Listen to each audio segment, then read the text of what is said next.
Hello everyone, আসসালামু আলাইকুম। কেমন আছেন সবাই? ইফতারিতে পেঁয়াজু খেতে কার না ভালো লাগে। আমার মা যেভাবে পেঁয়াজু বানাতো সেই রেসিপিটাই আজকে শেয়ার করব। পেঁয়াজু বানাতে বানাতে কিছু টিপস শেয়ার করব, আর ভিডিও শেষে বোনাস হিসেবে থাকছে দুটা প্রয়োজনীয় টিপস।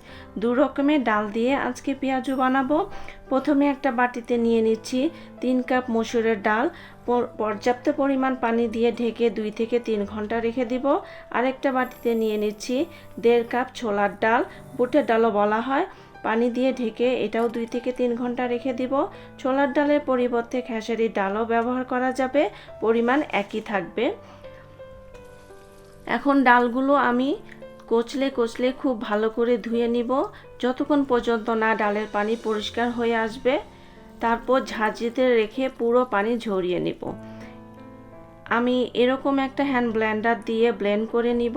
আপনারা আপনাদের সুবিধা মতো ব্লেন্ডার অথবা পাটায় বেটে নিতে পারেন। ছোলার ডাল কিন্তু আমি মিহি করে ব্লেন্ড করব না। টেক্সচারটা এমন হতে হবে, একদম মিহিও হবে না, আবার আধা ভাঙ্গাও হবে না।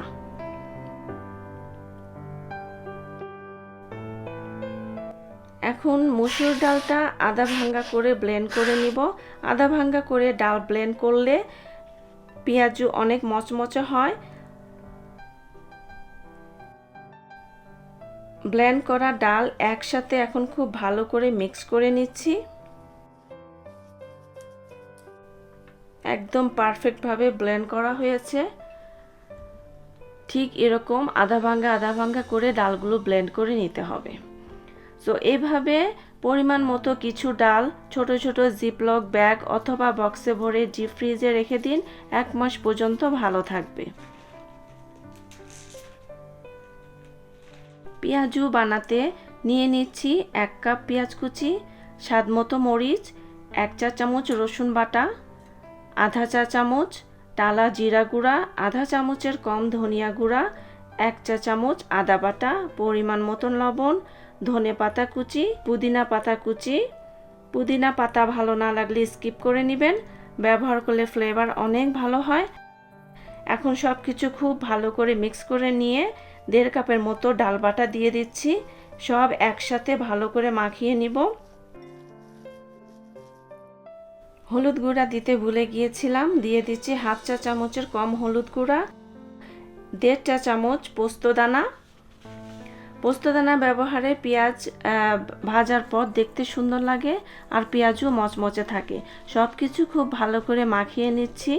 এখানে মচমচে হওয়ার জন্য কর্নফ্লাওয়ার অথবা ময়দা ব্যবহার করার কোনো প্রয়োজন নেই। এই পেঁয়াজু এমনিতেই অনেক মচমচে হয়।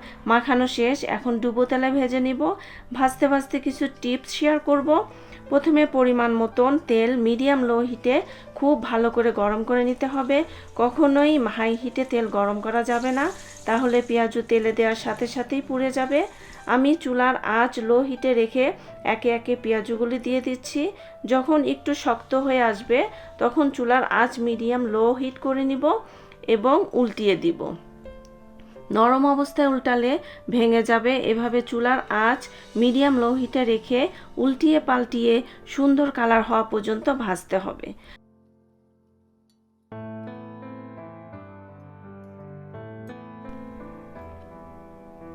প্রথম ব্যাচ ভাজা শেষ।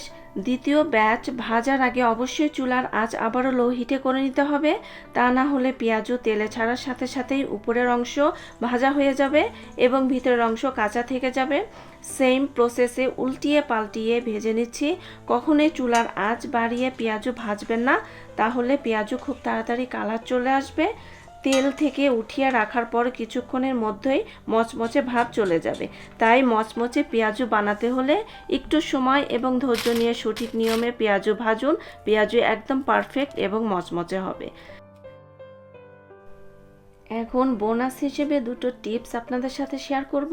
যে কোনো রান্নায় রসুনের প্রয়োজন, কিন্তু রসুন কাটা খোসা ছাড়ানো আমার কাছে অনেক বিরক্তি লাগে। তাই আমি একদিন কষ্ট করে অনেকগুলো রসুন একসাথে কেটে ধুয়ে পানি শুকিয়ে জারে ভরে ফ্রিজের নর্মাল চেম্বারে রেখে দেই, অনেক দিন পর্যন্ত ভালো থাকে। আর ধনেপাতার কথা কি বলবো, যেটা কিনা অনেক তাড়াতাড়ি নষ্ট হয়ে যায়।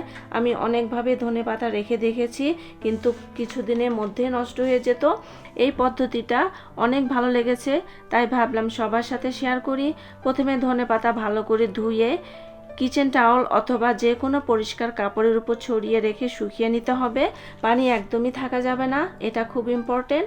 তারপর কুচি কুচি করে কেটে এয়ারটাইট কন্টেনারের ভিতরে পেপার টাওয়েল বিছিয়ে ধনেপাতা রেখে ফ্রিজের নর্মাল চেম্বারে রেখে দিন। 2 সপ্তাহ পর্যন্ত ভালো থাকবে। বক্সের এই ধনেপাতা আমি 8 দিন হলো রেখেছি, মনে হচ্ছে আরও কিছুদিন ভালো থাকবে। আশা করি টিপস দুইটা ভালো লাগবে। আজ এখানেই বিদায় নিচ্ছি। আল্লাহ হাফেজ।